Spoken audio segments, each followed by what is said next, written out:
It was a sad day when I was told my grandpa had died. For as long as I can remember, I've always spent a week of my summer holidays with Grandpa Boris and Grandma Olga, and those days were the best times of my life.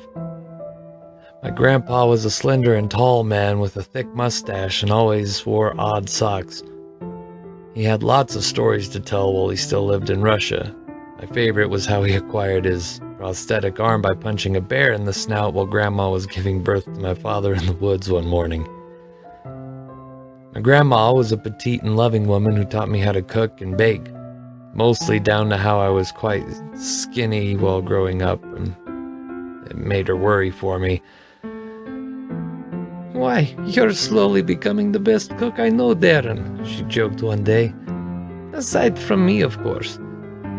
I was taught other things like how to write my name in Russian, how to defend myself by using a scarecrow as a practice dummy, how to tie a knot, etc. The saddest part was having to go home after my grandparents said goodbyes to me and my parents at the train station. At least I was able to bring home a new jumper that Grandma had knitted for me and some things from the war that Grandpa's father once had. It was Grandma who was the first to die. Trauma to the head, I was told, but not much else. I remember Grandpa becoming more reclusive after that, but managing to appear at family Christmas parties. We tried our best to make him be as welcome as we could. My father was still quite wary of Grandpa because he thought he didn't approve of him marrying an English woman, as opposed to a Russian-born woman. I didn't want to inquire any further about it. In my mind, it wasn't really my place. One summer, I remember being told by my mother that I wasn't going to see Grandpa that time. And never again, for that matter. My parents didn't know the cause of how he died, but doctors told them it must have been due to an underlying heart condition that went undetected for months or even years. It wrecked my 14-year-old brain really hard. How two of the people I've known since I was little had just gone. Just like that. My mother tried to reassure me that Grandma and Grandpa were reunited in heaven, which gave me some happiness, but it felt like my soul had died with the grandparents I loved so much.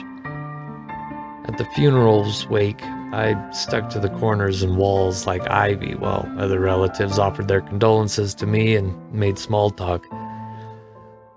That night I couldn't sleep a wink for quite a bit, but when I finally did, I heard a bang and scratching on the window that made my eyes snap open immediately. I looked to the window beside my bed and felt cold all over me. I was looking at the face of a human-looking creature with sunken ice-like eyes, gaunt and shallow cheeks, shriveled lips, and knife-like fingers clawing at the window. I assumed it was a he, was just staring straight ahead, his teeth bared like a wild rabbit animal. My heart sank when he noticed me and smiled, giggling like a maniac. He slowly scraped his knife fingers on the glass of my window, whistling a tune at me. I wanted to scream, but fear wrapped around my throat like a noose, and when I found the courage to rip the blankets off me, he was gone in a flash. I looked out the window, but in the darkness I could see nothing. No movement, no sign he had ever been there. I stayed awake, not wanting to go back to sleep, worried that whatever that thing was would come back and do God knows what to me. I can't tell you why I didn't tell my parents about it, but thinking back, what would they have done if I had told them? 2 years later, when I was 16 and getting ready for my GCSEs, my parents told me that they were going out for a friend's birthday that night, so the house was all mine. I saw this as exciting since I have no siblings and my parents trusted me enough not to set the house ablaze. "Now I am king of the castle," I loudly proclaimed as my parents made their way to the car when it got close to sunset. I managed to get some homework done and got the idea to call my girlfriend at the time, Catherine, and watch movies and eat pizza with her. The house was all ours, so why not? No luck there, unfortunately. Apparently she had come down with the flu. Oh well, more pizza for me, I suppose. It was getting near midnight. witching hour, but it was going to be a weekend and I could stay up for as long as I wanted. That's when the front porch's light turned on. It was a motion detection light and I brushed it off. It was probably just one of the cats in the neighborhood wandering about. The light just kept flickering on and off, and, well, that's when I knew it wasn't one of the cats.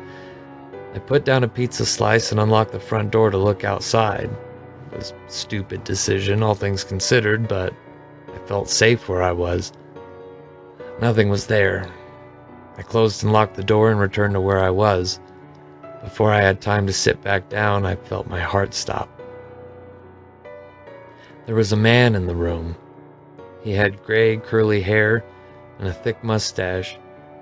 He was wearing a cream-colored fleece jacket, high-waisted trousers, 2 different colored socks, and brown loafer shoes. I recognized that one arm looked much weaker than the other, and I knew this man from anywhere.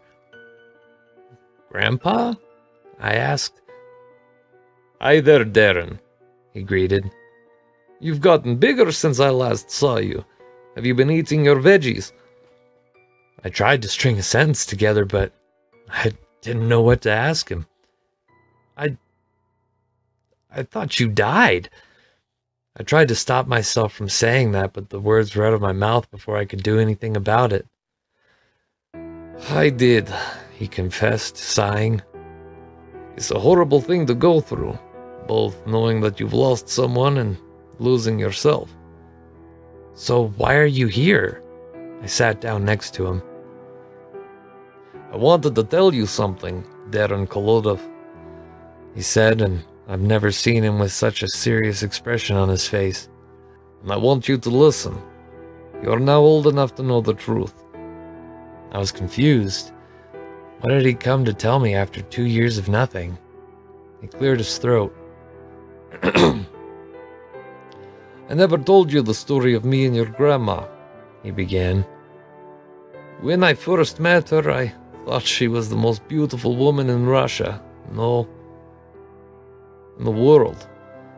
We got to know each other and I got irresponsible. I conceived your father outside the marriage one night. Our wedding, though rushed, I enjoyed, and Olga looked more radiant than the sun." He smiled at the memory and stared off into the distance. Then his smile faded. "What I didn't know is that her family had ties to criminals. I found this out one day when I was visited by her father and uncles. Her father got me to my feet and he said, 'Kolodov, I heard you were very ambitious to deflower my daughter and expect me to give you a father's blessing.' I say to him, 'Mr. Ilyushin,' I say, 'my intentions are good and I can be a suitable husband to Olga and a kind father to her unborn child.' One of our uncles says to me, 'My brother is a generous man, Boris. We agree that if you think of leaving Russian soil to run, we'll make sure your child disappears in Siberia.'" "What happened then?" I asked, shocked. "Though I cannot remember exact words, I can remember him telling me that he curses my bloodline and that he will hunt me and my descendants down if there is a child born on foreign grounds to a foreigner." He looked to his prosthetic arm. "Do you remember the story of how I lost this arm? I think it was your favorite." I hesitated, trying to resubmerge the memories. "Yeah, you fought a bear while Grandma was giving birth, weren't you?" Grandpa chuckled. "That's only half the truth. It wasn't the forest where Olga was giving birth. No, she was at the hospital, and I was sprinting at full speed to get there. On my way, I was attacked by Mr. Fedorov, who was nicknamed the Bear because of his size and how he could rip a man's throat out. He was a close associate to Olga's father and didn't want me seeing my own child. I threw punches and insults at him, and in turn he sliced my arm off. Don't worry, I did manage to see my child, your father. I named him Vasily, after my own grandfather, and I feared for his life every day." I scratched my brain for questions to ask him. "But how come you began life over here? Why not stay in Russia?" "Why not stay in Russia?" he repeated. When Olga's father had died, I saw my opportunity to leave with her and Vasily for a new life. I constantly urged for Vasily to be with a woman from Russia, but he ended up with Mary, your mother, and had you. I never told Vasily or Olga about what I was told back then. I regretted it every hour I was awake and every second I was asleep. He looked at me and smiled. But you became the smartest and brightest grandson a man can ask for. Well, what about Grandma? Is she here too? I almost sounded excited, but Grandpa's frown made me almost regret asking. No, he solemnly replied. She served her time. All she ever wanted was to see her family happy. I have to stay behind because I want to protect you from whatever her father sends your way. Suddenly I heard the scraping of metal against the walls and giggling. At that moment, I felt like I was 14 again and terrified of those icy eyes. Do you remember those self-defense lessons I taught you? Grandpa asked. Yes, I asked as the scrapes came increasingly close. Why? Use them, he said as he disappeared in a ghostly mist. When that door opened, greeting me was the same figure from 2 years ago. His figure was emaciated and he was clothed in nothing but tatters and that wicked smile. I didn't hesitate when I threw a punch into his rotting nose, inducing a cracking sound. I fled to the kitchen to find a weapon to defend myself, but he gained on me at record speed, grabbing me and chucking me to the ground. He flipped me over and using his knife-like hands tried to stab my eyes. Using the same tactic, I grabbed the back of his hard head with my fingernails and jammed my thumbs into his eyes, causing him to release his grip. I dashed to the kettle and thwacked him over the head with it, but it didn't stop him. He uttered garbled words that sounded like Russian to me, but before he could slice at my mouth, I could smell iron in the air. The creature started to vomit up blood, and I noticed the enormous hole in his stomach, which made him stumble to the ground. It took me a while to catch my breath as I stared at the creature, and my mind had millions of things going through it at 1,000 miles per hour. I came to my senses and dashed to the phone to call the police. They arrived quickly, alongside my parents, who I also called. My mother rushed towards me. Tears ran down her face as she held me tightly. I managed to tell them and the police everything, minus me seeing the ghost of my grandpa. I stayed at a friend's house while the police checked everything. The body of my attacker had vanished, and it made me feel all sorts of nausea when the investigators told me they were unable to locate the man I described to them. I don't blame them. The incident made quite the talk of my school that Monday because it made the local news. I didn't really mind the popularity. It made me feel like some kind of hero. Something I never wrapped my head around was why it suddenly stopped. Was that Grandpa's doing? I always hoped that was the case. Well, that was 5 years ago, and I hadn't had any other incident with the strange creature. That was until last night. I started hearing whistling and giggling outside my window at stupid hours of the night and saw those eyes through the crack of my curtains, mocking me. I've grown since that night, and I'm ready to end this. This is for you, Grandpa.